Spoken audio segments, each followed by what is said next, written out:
দর্শক আসসালামু আলাইকুম, আমি শহীদুল ইসলাম সজল, আমার সাথে আছেন লিটন মাহমুদ।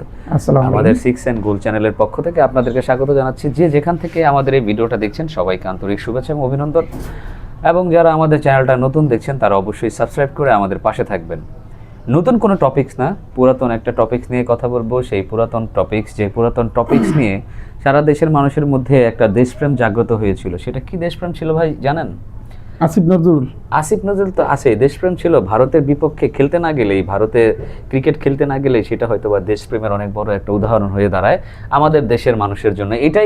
এটাই ভাবছে আমাদের দেশের মানে সাধারণ মানুষরা, যারা ক্রিকেট জগতের দায়িত্বে ছিল, যারা দেশের সাধারণ মানুষ ছিল, তারা আর কি সঠিক ডিসিশন নিতে পারে নাই। ঠিক আছে, তারা মানে উলটপালট ডিসিশন নিয়ে নিছে, তারা দায়িত্ব থেকে দায়িত্বহীনতার পরিচয় দিয়েছে। হ্যাঁ, এখন কথার মধ্যে কথা হচ্ছে যে গতকালকে বাংলাদেশ জাতীয় দলের কোচ সালাউদ্দিন সাহেব তিনি এসে বললেন যে আসিফ নজরুল প্রসঙ্গে তাকে যখন জিজ্ঞেস করা হলো যে আসিফ নজরুল প্রসঙ্গে আপনি কি বলতে চান, তখন সালাউদ্দিন সাহেব ডিরেক্টলি একটা কথা বলেছেন যে আমিও একজন শিক্ষক মানুষ। মানে সালাউদ্দিন সাহেবও একজন শিক্ষক মানুষ, ঠিকই তো আছে, তিনি একজন কোচ, তিনি হয়তো বা খেলা জগতের কোচ বা যাই হোক।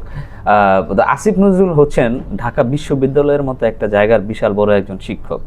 তো ওনার মধ্যে একজন শিক্ষক, যার নাকি লক্ষ লক্ষ স্টুডেন্ট যার আন্ডারে পড়াশোনা করেছে, সেরকম একজন শিক্ষক যখন এত বড় একটা মিথ্যাচার করে, তখন সেই জিনিসটা আসলে নিজের সাথে মানায় নিতে খুব খারাপ লাগে। একটা জাতির কাছে প্রশ্নবিদ্ধ থাকে, মানুষ জাতি হতাশ হয়ে যায় তাদের এই ধরনের।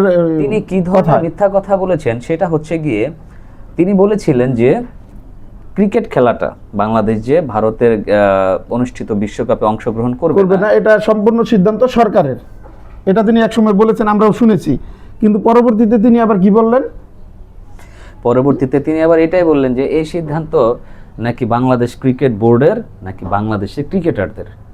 এই কথাটা তিনি এক মুহূর্তের মধ্যে, তিনি যদি আকাশে থাকেন পাতালে নামিয়ে নিয়ে এসেছেন তার এই কথাটার মাধ্যমে। তাহলে তিনি একটা জিনিস চিন্তা করেন যে তখন এই কথাটাকে ধরেই সালাউদ্দিন সাহেব বলেছেন যে একজন ক্রিকেটারের সারা জীবনের স্বপ্ন থাকে একটা ওয়ার্ল্ড কাপ খেলা। প্রত্যেকটা ক্রিকেটারই ওয়ার্ল্ড কাপ খেলার জন্য, এই ওয়ার্ল্ড কাপ খেলার মাধ্যমে কিন্তু আমাদের এই নতুন প্লেয়ার গুলা তাদের পারফরম্যান্স তুলে ধরে পুরো ওয়ার্ল্ড, যখন একটা পুরো ওয়ার্ল্ড কিন্তু চিনতে পারে এই দেশের প্লেয়ারটা কি ভালো খেলছে কি খারাপ খেলছে, ভালো বলার ভালো ব্যাটিং, কিন্তু ওই জায়গা থেকে গর্জে ওঠে। আমরা ওই জায়গা থেকে আবার নতুন করে একটা পরিচিতি লাভ করি। ওইটাই আমার কথা। তো আমার তো যখন ফার্স্টে এই কথাগুলো বলছে আসিফ নজরুল, তারপর ওই যে আমাদের আরেকজন রিক্সাওয়ালা গায়ক আছেন আসিফ আকবর, ঠিক আছে, এরা আসলে এই আসিফ এই কুমিল্লারই তো মানুষ। আসলে বাংলাদেশের কথোপকথনে কুমিল্লার মানুষদেরকে একটা কথা বলে, সেটা আমরা ওই প্রসঙ্গে নাই যাই, ঠিক আছে, বাট কেন জানি আজকে মনে হইতেছে এই কথাটার সাথে একটা মিল আছে। এরা না একটু একগুঁয়ে স্বভাবের হয়, এরা যা বুঝে এদেরকে এর চেয়ে বেশি কিছু আর বোঝানো যায় না।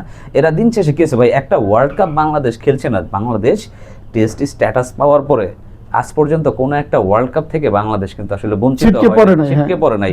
এই যে কিছু অসভ্য লোকজন বাংলাদেশ ক্রিকেট বোর্ডের মাঝখানে ইন্টেরিয়ামের কারণে, উলটপালট সিদ্ধান্তের কারণেই বাংলাদেশ ক্রিকেট আজকে আমরা ওয়ার্ল্ড কাপ থেকে ছিটকে গেছি, আমরা ওয়ার্ল্ড কাপ দেখতে পারছি না।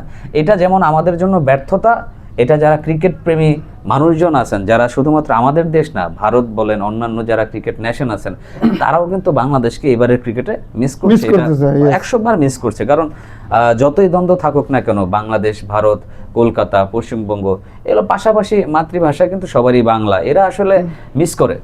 আমি আমার জায়গা থেকে বলতে পারি এরা অবশ্যই বাংলাদেশ টিমকে মিস করে। তো এই যে আসিফ নজরুলরা এই ধরনের একটা ষড়যন্ত্র বাংলাদেশের সাথে করলো, বাংলাদেশ ক্রিকেটের সাথে করলো, এরা মিথ্যাচার করলো খেলোয়াড়দেরকে নিয়ে, বাংলাদেশ ক্রিকেট বোর্ডকে নিয়ে। তবে এই জায়গায় আরেকটা প্রশ্ন আছে ভাই, এই জায়গায় আমাদের যে কিছুদিন আগের যে বোর্ড সভাপতি আমিনুল ইসলাম বুলবুল কেউ কিন্তু সরাসরি ডেকে এনে আমার কাছে মনে হয় এই দুজন মানুষকে সামনাসামনি বসিয়ে, কিংবা সেই দিনের সেই বোর্ড মিটিংয়ে যে সমস্ত খেলোয়াড়রা উপস্থিত ছিল তাদের সবাইকে যদি উপস্থিত করে প্রশ্নের সম্মুখীন করা হয়, কথাগুলো যদি শোনা যেত, তাহলে মনে হয় জাতির কাছে ক্লিয়ার হয়ে যাবো আমরা যে বিষয়টা কি।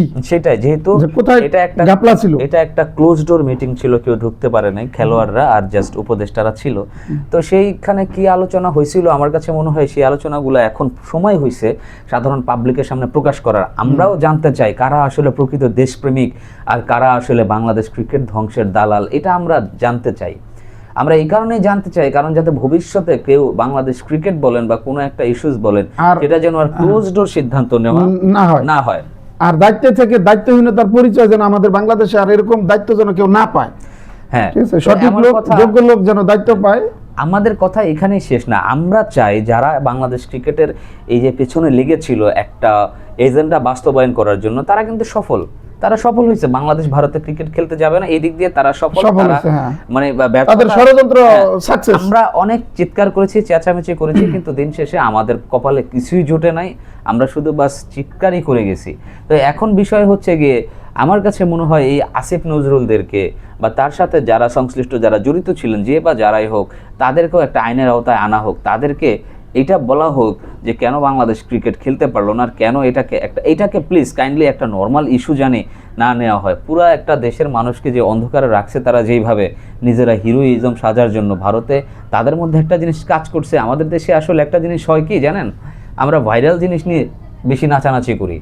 আসিফ নজরুল কী করছেন, যখন দেখছেন যে আরে দেশের মানুষ তো চায় না ভারতের পক্ষে ক্রিকেট খেলতে, তখন আসিফ নজরুল না সেই সিদ্ধান্তটাই নিয়েছেন দেশের মানুষের কাছে হিরো হওয়ার জন্য। ওই যে দেশের মানুষ কিছুদিন বলছেন যে আসিফ নজরুল এইটা সেটা একটা গুড সিদ্ধান্ত, এই সিদ্ধান্ত, কিন্তু এখন দেশের মানুষ বুঝতে পারছে যে আসলে প্রকৃতপক্ষে মূল কালপ্রিট কারা ছিল, কারা মানুষের আবেগ নিয়ে বাংলাদেশের ক্রিকেটটাকে ধ্বংস করতে চাইছে।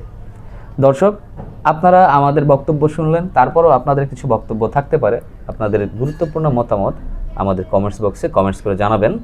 সবাই ভালো থাকবেন, সুস্থ থাকবেন। আসসালামু আলাইকুম। আল্লাহ হাফেজ।